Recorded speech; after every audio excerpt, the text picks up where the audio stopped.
নমস্কাৰ, স্বাগতম জনাইছোঁ আপোনালোকক মোৰ ইউটিউব চেনেল প্ৰিয়ংকা টিভিৰ অন্য এটি ভিডিঅ'লৈ। আজি আলোচনা কৰিম তৃতীয় শ্ৰেণীৰ আপোন পাঠৰ মাখি আৰু পঁইতাচোৰা নামৰ পাঠটিৰ প্ৰশ্ন উত্তৰসমূহ। পাঠটিৰ ক্ৰিয়াকলাপৰ ১ নম্বৰতে আছে প্ৰথমে কোৱা, তাৰপিছত লিখা। ক. মাখি ভাইটিৰ আনন্দ কিয় লাগিছে? ইয়াৰে উত্তৰ হ'ব, আজি পিলিঙা ঘৰত নথকাৰ কাৰণে মাখি ভাইটিৰ বৰ আনন্দ লাগিছে। খ. পঁইতাচোৰণী বাইদেৱে মাখি ভাইটিক কিয় বেয়া পায়?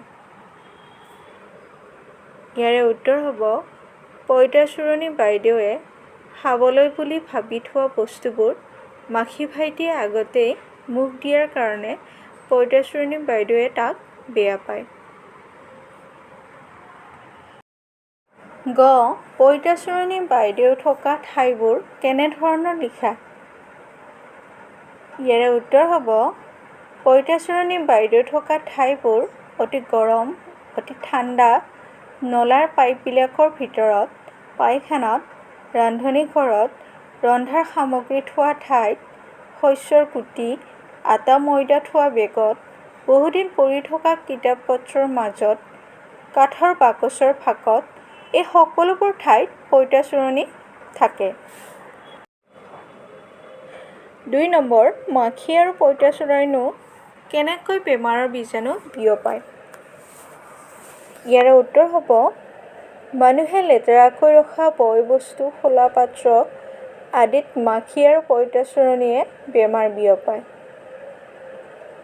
ইয়াৰ উপৰিও মানুহে য'তে-ত'তে থু-খেকাৰ পেলালে, শৌচ-প্ৰস্ৰাৱ কৰিলে তাৰ পৰা মাখিয়ে বেমাৰৰ বীজাণু বিয়পাব পাৰে।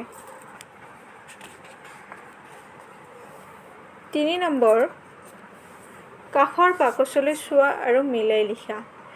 এটা কাষৰ বাকচত কেইটামান শব্দ দিছে আৰু আমি মিলাই লিখিব লাগে।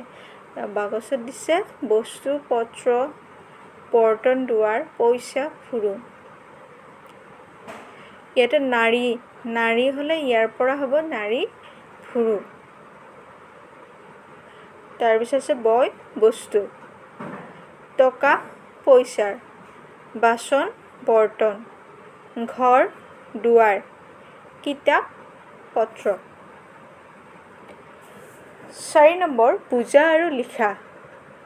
জগৰ, জগৰীয়া, ভাগৰ, ভাগৰুৱা, নগৰ, নগৰীয়া, পথ, পথৰুৱা, আদৰ, আদৰুৱা। ৫ নম্বৰ, পঢ়া, বুজা আৰু লিখা।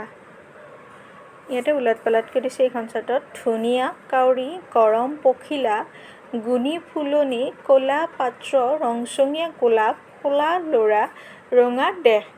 ইয়াতে ওলট-পালটকৈ দি আছে, আমি মিলাই লিখিব লাগে। ধুনীয়া, ফুলনি, গৰম,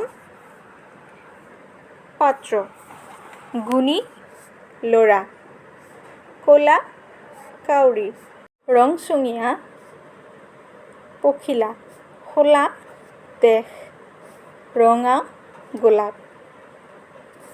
৬ নম্বৰ, উদাহৰণটো চাই বাকীকেইটা তুমি নিজেই লিখা। উৎপাত কৰে যিয়ে, উৎপতীয়া। খৰকৈ কাম কৰে যিয়ে, খৰতকীয়া। চটফটাই ফুৰে যিয়ে, চটফটীয়া। ল'ৰা মনৰ যিজন, ল'ৰামতীয়া। ধন্যবাদ।